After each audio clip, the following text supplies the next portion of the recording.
Hello and welcome to America in Focus, powered by the Center Square.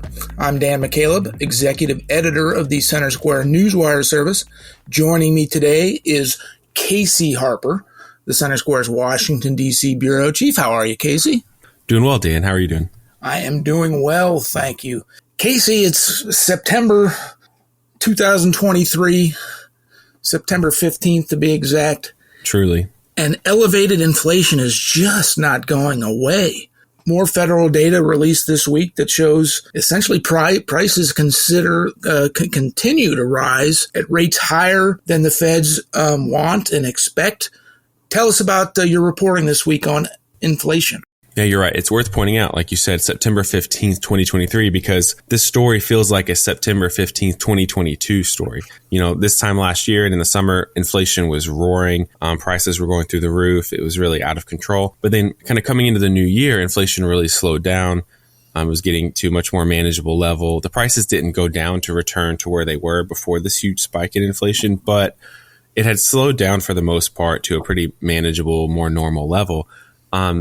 And a lot of experts declared that inflation was over, right? The Federal Reserve hiked interest rates several times, which of course made things like buying a home much more expensive. I mean, over 7% mortgage rates. Tell me about it.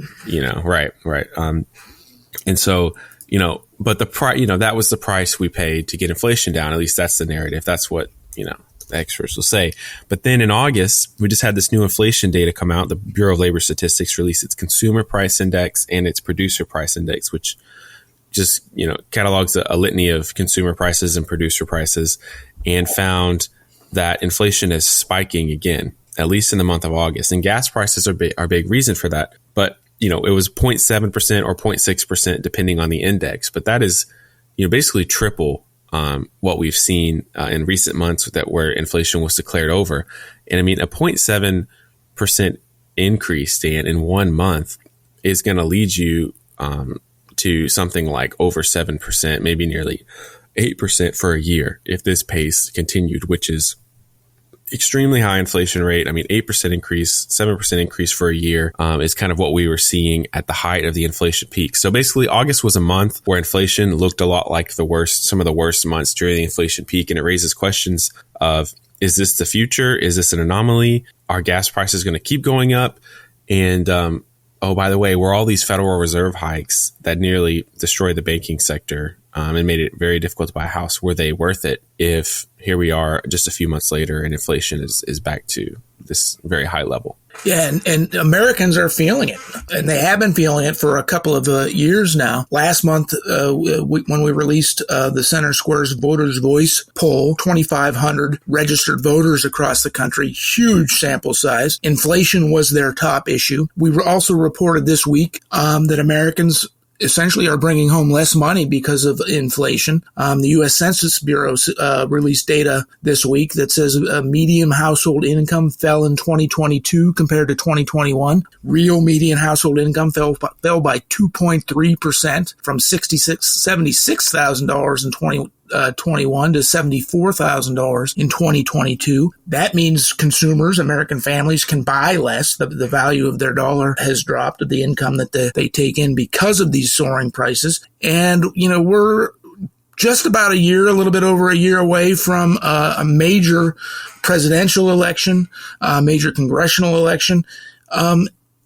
And I think the Biden administration was hoping that that this elevated inflation was going away too, heading into an election year. But if this continues to linger, that's going to be on Americans' minds when they go to the polls next year. Yeah, I mean, I think it's been a top priority for Biden. It's been the biggest thorn in his side. And remember, Dan, Congress passed the Inflation Reduction Act and spent, billions and billions of taxpayer dollars allegedly to reduce inflation. And here we are. So was that just a failure?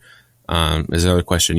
Another report from the National Federation of Independent Business surveyed small business owners and found that small business owners their economic optimism has declined in the month of August, and the number one issue they cite is concerns about inflation. And I think they're a really good metric to keep up with, because who knows more, what the economy, who's more sensitive to the changes in the economy than a small business owner who has tight margins and has to make ends meet and is very sensitive to small changes in the cost of their goods or where they purchase things from.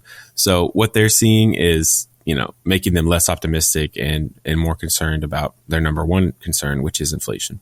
We report at thecentersquare.com on these consumer price index data releases, producer price index releases.